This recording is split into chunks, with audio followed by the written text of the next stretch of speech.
Radhe Radhe friend, जय Shri Krishna. Veena Deepak Soni YouTube channel में आप लोगों का स्वागत है। आज मैं आप लोगों को इस वीडियो के माध्यम से सावन महीने की पुत्रा एकादशी व्रत की बहुत सरल पूजा विधि बताऊंगी। साथ ही सावन महीने की पुत्रा एकादशी व्रत कब रखा जाएगा और व्रत का प्रारंभ कब किया जाएगा, संपूर्ण जानकारी आप सबको इस एक वीडियो में मिल जाएगी। तो वीडियो को आप पूरा जरूर देखना। सावन महीने के शुक्ल पक्ष में आने वाली एकादशी को पुत्रा एकादशी के रूप में मनाया जाता है। मान्यता है कि इस व्रत को करने से पुत्र की प्राप्ति होती है, यानी संतान की प्राप्ति होती है। तो संतान प्राप्त करने के लिए पुत्र प्राप्ति के लिए पुत्रा एकादशी व्रत किया जाता है। तो फ्रेंड्स 2026 में हिंदू पंचांग के अनुसार एकादशी तिथि 23 अगस्त को सुबह 2 बजे से प्रारंभ होगी और एकादशी तिथि का समापन 23 अगस्त को सुबह 4:18 पे होगा।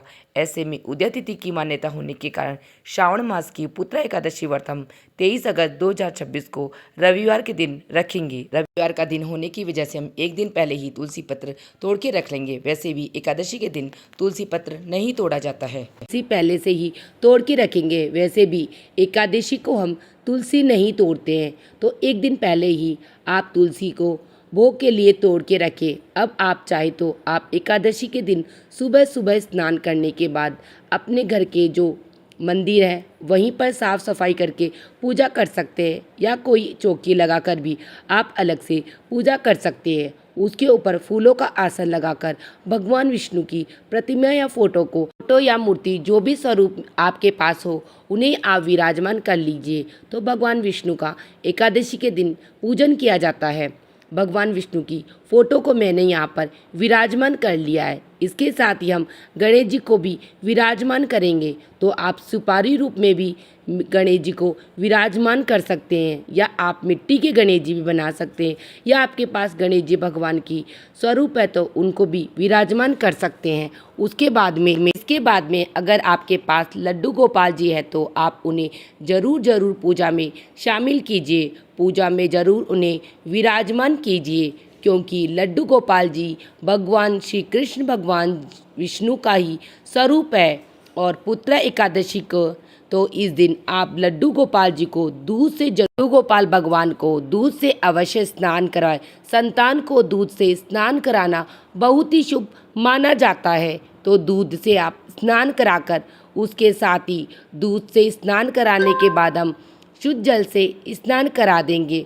फिर हम सुंदर सा लड्डू गोपाल भगवान का श्रृंगार कर देंगे। और दूध जल से आपने लड्डू गोपाल जी को स्नान कराया है न, वह आप इधर उधर नहीं डालें। उसे आप सभी प्रसाद स्वरूप घर में सभी लोग ग्रहण कर सकते हैं। अब देखिए लड्डू गोपाल जी, क्योंकि मैं सेवा करती हूँ तो मैंने यहाँ पर लड्डू गोपाल जी को स्नान करा दिया है। सुंदर सा हम उनका श्रृंगार कर देंगे और इन्हें मैं पूजा में विराजमान करूंगी। तो चौकी पर हम लड्डू गोपाल जी को विराजमान कर देंगे। अब इस तरह से चौकी हमने लगा ली है और फिर हम पूजा शुरू करेंगे। तो सबसे पहले हम भाव स्वरूप सभी को स्नान करवाएंगे, जल के छींटे लगाएंगे।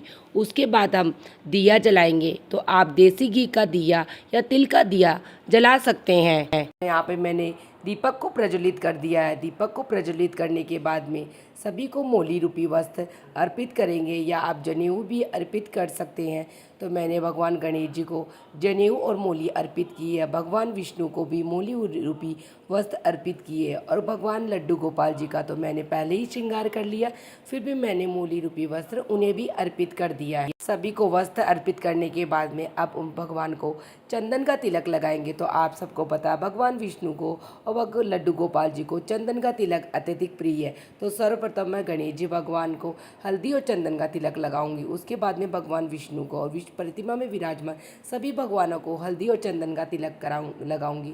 उसके बाद में आप सबको पता है एकादशी पे हम चावल नहीं लेते हैं, तो हम तिल का भगवान को अर्पण करेंगे। तो मैंने सभी को तिल अर्पण किया। उसके बाद में मैंने दीपक की भी पूजा की, और कहा जाता है कि दीपक में अगर हम तो तिल के दाने डालते हैं तो जितने तिल जलते हैं उतने ही हमारे कष्ट जलते हैं। तो इस प्रकार मैंने दीपक में भी थोड़े से तिल डाल दिए हैं। आप सबको मेरे लड्डू गोपाल जी का श्रृंगार कैसा लग रहा है मुझे कमेंट बॉक्स में कमेंट करके ज़रूर बताना।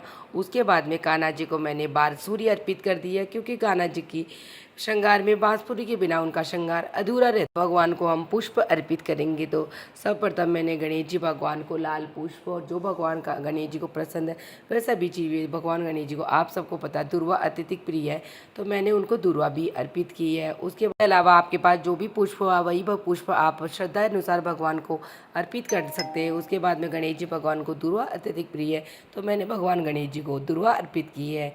उसके बाद में भगवान विष्णु को हम पीला पुष्प अर्पित करेंगे। अगर पीले पुष्प आपके पास नहीं हो तो आपके पास जो भी पुष्प हो वही आप भगवान विष्णु को और लड्डू गोपाल जी भगवान को अर्पित कर सकते हैं। और आप इस बीच में भगवान को तुलसी दल अर्पित करना बिल्कुल न मत भूलना, क्योंकि भगवान विष्णु तुलसी दल के बिना अपना भोग अर्पित समर्पित नहीं करते। तो मैंने सभी को फलों का भोग लगाया, क्योंकि एकादशी पर फलाहारी किया जाता है। तो मैंने गणेश जी भगवान, कान्हा जी और लड्डू गोपाल का भोग अलग अलग रखा है, क्योंकि गणेश जी भगवान के भोग में तुलसी दल नहीं रखा जाता और भगवान विष्णु और लड्डू गोपाल जी भगवान तुलसी दल के बिना भोग ग्रहण नहीं करते। तो मैंने दोनों का भगवानों का अलग अलग भोग लगाया। उसके बाद में भगवान को तुलसी दल और अर्पित किया है, और भगवान के भोग पर भी मैंने तुलसी दल रख दिया है। अगर आपके पास भगवान कोई भी मिठाई बनी हो गाय के दूध से, क्योंकि पुत्र एकादशी पर भगवान को गाय की मिठाई अवश्य खिलानी चाहिए और दूध भी अवश्य अर्पित करना चाहिए। तो क्योंकि पुत्र एकादशी में पुत्र की प्राप्ति के लिए हम पूजा करते हैं, तो दूध का अवश्य भोग लगाना चाहिए लड्डू गोपाल, क्योंकि बाल स्वरूप की हम पूजा करते हैं पुत्र प्राप्ति के लिए। तो मैंने भगवान को दूध का भोग लगाया। उसके बाद में धूप जलाकर और भगवान की पूजा करेंगे। और मैंने भगवान को दक्षिणा अर्पित की है। अगर भगवान मेरी पूजा में कोई कमी या गलती हो गई हो तो उसके लिए आप मुझे माफ़ कर देना। इस प्रकार कह के मैंने भगवान को कुछ दक्षिणा अर्पित कर दी है। अब धूप जला के हम पुत्र एकादशी व्रत की कहानी सुनेंगे। तो उससे पहले मैंने भगवान को भोग स्वरूप जल अर्पित किया है। उसके बाद में कहानी सुनने के लिए मैं एक कलश जल का लोटा ले लूँगी। आप तांबे, चांदी, पीतल किसी का भी लोटा ले सकते हैं। मैंने ये कहानी सुनने के लिए लोटा ले लिया। अब हाथ में पुष्प और तिल के दाने लेकर मैं पुत्र एकादशी व्रत की कहानी सुनूंगी। तो कहानी सुनने यहाँ पे बताती तो वीडियो लंबा हो जाता है, उसके लिए मैं अलग से वीडियो बना दूंगी और लिंक डिस्क्रिप्शन में ऐड कर दूंगी। आप वहाँ से कहानी सुन लेना, या एकादशी व्रत की किताब से भी कहानी सुन सकते हो। कहानी सुनने के बाद में जो फूल पुष्प थे मैंने भगवान विष्णु को अर्पित कर दिए, और थोड़े तिल के दाने भी भगवान के और अर्पित करने के बाद में उस बचे हुए तिल के दाने इस कलश में डाल के मैंने इस कलश में डाल दिए कि सूर्य भगवान को हम अर्घ दे देंगे। जो आपने जल का कलश लिया है, ये कहानी और पूजा संपन्न होने के बाद में हम सूर्य देव को अर्घ दे देंगे इसी जल से।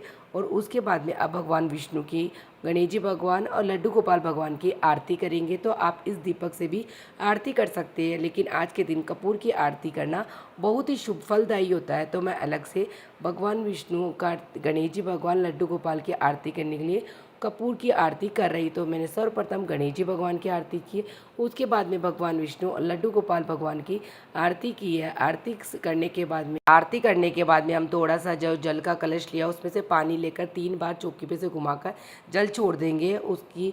भगवान मेरी इस प्रकार हम आचमन कर लेंगे हमारी पूजा का, और उसके बाद में हाथ जोड़ के भगवान से क्षमा याचना करेंगे। अगर भगवान मेरी पूजा पाठ में कोई कमी या गलती हो गई है तो उसके लिए आप मुझे माफ़ करने दें। और ये भगवान की हमने जो चौकी लगाई है यह यथावती रहेगी।